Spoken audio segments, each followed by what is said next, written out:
Kubuka pintu lebar-lebar, kusiba gorden hingga cahaya matahari pun ikut masuk ke dalam rumah. Pintu belakang, pintu samping yang mengarah ke pantai pun aku buka. Sengaja, agar jika Yusuf datang, aku bisa melihat dia langsung dan dia bisa masuk lewat mana saja yang dia inginkan. Arin, kenapa dibuka semua? Tanya Abah. Sengaja, Bah. Ini untuk memudahkan Yusuf masuk. Ya Allah, Rin. Abah mengusap wajah, kemudian duduk di sofa ruang tengah. Sedangkan aku ke dapur untuk membuat kue bolu yang menjadi kesukaan suamiku. Dia pasti akan senang jika aku membuatkan dia makanan favoritnya. Rin, buat apa? Abah menghampiri dan mengusap pundakku. Buat cemilan untuk Yusuf, Bah. Dia pasti senang jika aku buatkan ini. Arin, tidak harus seperti ini. Jangan berharap terlalu tinggi. Abah, kenapa Abah bicara seperti itu? Apa Abah ingin bilang kalau Yusuf tidak akan pernah pulang? Iya, seperti itu, kataku, menghentikan tangan yang tengah mengaduk telur dan gula. Rin, maksud Abah, nanti saja bikin kuenya jika Yusuf sudah datang. Ya Allah, dengan apa lagi aku bicara padanya? Abah memegang kepala. Ia terlihat begitu frustasi menyaksikanku yang tidak mau diam. Istighfar, Rin, istighfar.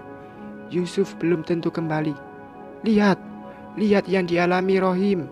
Kamu lihat sendiri tadi bagaimana kondisi dia. Rohim saja yang sudah ditemukan kondisinya seperti itu. Apalagi suamimu yang sampai saat ini keberadaannya masih misteri. Tutur apa lagi? Aku menutup wajah dengan kedua tangan, lalu berjongkok dan menangis sejadi-jadinya, menyadari kenyataan bahwa suamiku memang belum kembali, juga kenyataan yang akan mengatakan bahwa dia tidak akan pernah kembali, membuatku sangat sakit hati. Aku terus menangis, meraung, menyesali hari kemarin di saat aku melepaskan dia untuk pergi. Seandainya saja aku tidak mengizinkan dia ikut melaut, ini pasti tidak akan terjadi. Suamiku pasti akan berada di sisiku saat ini. Arin, maafkan Abah. Bukan maksud Abah untuk membuatmu sedih, tapi Abah hanya ingin kamu berpikir logis. Kenapa ini terjadi pada Arin, Bah? Kenapa harus Yusuf? Sabar, Neng. Ini ujian hidup. Ujian apa lagi, Bah? Aku berdiri dengan tatapan nyalang pada Abah. Bukankah Arin sudah melewati banyak ujian hidup? Dikhianati suami, perceraian karena orang ketiga, bahkan menikah karena fitnah.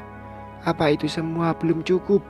Dan sekarang Arin kehilangan suami lagi. Inikah yang dinamakan ujian? Kenapa harus Arin yang mengalami ujian ini? Ini terlalu berat, Bah. Tuhan tidak adil padaku. Arini, istighfar. Rahang Abah mengeras. Ia menatapku dengan tatapan tajam yang menghujam jantungku. Matanya memerah, menyiratkan sebuah amarah. Jangan pernah menyalahkan Tuhan. Abah berteriak di depan wajahku. Ia bahkan melangkahkan kaki hingga jaraknya semakin dekat denganku. Dadaku berdetak cepat melihat amarah Abah dan juga menahan emosiku sendiri. Mungkin selama ini ibadahmu kurang. Mungkin selama ini dosamu teramat banyak. Mungkin kamu terlalu mengagungkan seorang manusia dan lalai pada Tuhanmu. Mungkin kamu terlalu mencintai Yusuf sampai kamu lupa siapa yang menciptakan pria itu. Kalau kamu tidak mau menganggap ini ujian, berarti ini teguran atau siksaan untukmu, pungkas Abah dengan telunjuk ke arah wajahku. Sakit, sangat. Aku sudah sakit hati dengan perginya Yusuf, tapi Abah malah menambah rasa sakit itu kian menjalar ke seluruh aliran darahku. Tidak sanggup aku melihat kemarahan Abah, aku pun akhirnya lari dan masuk ke dalam kamar. Di ranjang tempatku dan Yusuf menghabiskan malam kami, aku menangis sejadi-jadinya. Aku tahu ini takdir, tapi kenapa harus terjadi padaku? Ini sangat menyakitkan, lebih sakit dari perpisahanku dengan suami pertama. Rin, maafkan Abah.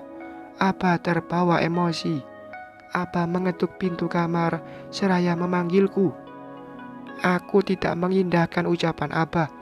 Aku lebih memilih diam dan menangis. Entah berapa lama aku berada di dalam kamar dengan menghabiskan waktu dengan menangis, hingga akhirnya aku bangun dan berjalan ke arah jendela. Kursi gorden berwarna emas yang menutupi kaca. Ku arahkan pandangan pada luasnya lautan yang membentang biru. Tidak pernah terbayangkan dalam benakku jika aku akan kehilangan Yusuf. Ini seperti mimpi buruk, pengganggu tidur. Namun, aku tidak bangun-bangun dari tidurku ini. Kenapa kamu lama sekali perginya? Kenapa kamu belum pulang? Aku rindu. Aku merajau dengan pandangan lurus ke depan. Seiring dengan derasnya air mengalir, tanganku meremas gorden dengan sangat kuat. Aku rapuh.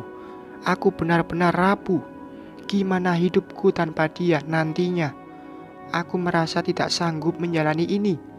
Haruskah aku pergi dan menjatuhkan diri ke laut lepas agar aku bisa bersamanya? Astagfirullahalazim, ucapku lirih. Aku mengingat kembali ucapan Abah tadi. Mungkin iya jika aku terlalu banyak dosa hingga Tuhan memberikan hukuman ini. Ku tutup kembali gorden dan menempelkan kening pada jendela kaca. Aku harus kuat, aku harus bisa, demi Yusuf, lanjutku lagi. Aku mengusap air mata dengan kasar, bertekad untuk tetap melanjutkan hidup meski tanpa Yusuf. Namun, doa tetap aku panjatkan untuk kebaikanku, juga kebaikan Yusuf. Jika dia masih hidup, aku meminta pada Tuhan agar dia bisa kembali padaku, apapun keadaannya, meskipun dia cacat sekalipun. Namun, jika dia sudah tiada, pertemukan aku dengan jasadnya, agar aku tidak terus berharap akan kehidupan suamiku. Rin, maafkan Abah. Lagi, Abah mengetuk pintu seraya berucap. Arin, gak apa-apa, Bah, kataku dengan lemah. Buka dulu, Abah ingin bicara. Aku pun membukakan pintu untuk Abah. Ia masuk dan memelukku dengan erat. Maaf, bukan maksud Abah memarahimu. Abah cuma ingin kamu bisa menerima takdir.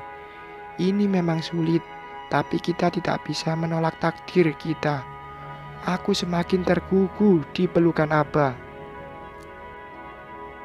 Hidup harus tetap berjalan, Neng. Tidak ada Yusuf bukan berarti hidupmu akan berakhir. Justru kamu harus lebih kuat lagi dari sebelumnya. Ingat, ada harta yang Yusuf tinggalkan dan itu harus kamu jaga. Nasib karyawan Yusuf tergantung padamu. Apa Arin bisa, Bah? Harus bisa. Kamu wanita kuat dan Abah yakin jika kamu pasti bisa. Bismillah, ucap Abah mengusap pundakku. Bersambung.